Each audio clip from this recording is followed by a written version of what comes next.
How many of you remember May 6, 2023? It was the coronation of King Charles. Everything was ready.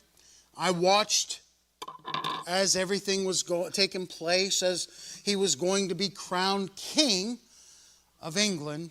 And what an extravagant thing that was going on.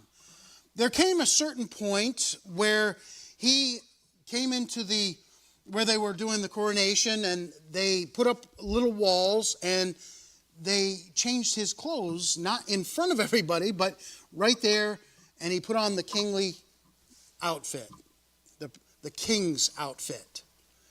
But I remember there was somebody that was not dressed appropriately, and they escorted out of the service there because they weren't dressed appropriately. And that's what this whole message is about, that Jesus was telling, the parable of the marriage supper of the Lamb. Actually, it's not the marriage supper of the Lamb.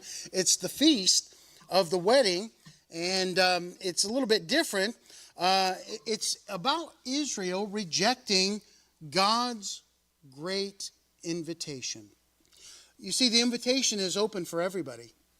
The invitation is for all to come. For whosoever will, let him come and taste of the water of life freely, or take of the water of life. And so the parable can be compared to another portion of Scripture in Luke chapter 14. Many similarities in both Matthew's gospel and in Luke's gospel. The great marriage feast and the Lord's parable of the great supper.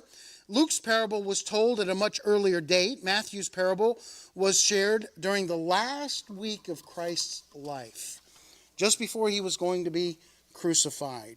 And each parable had a different purpose.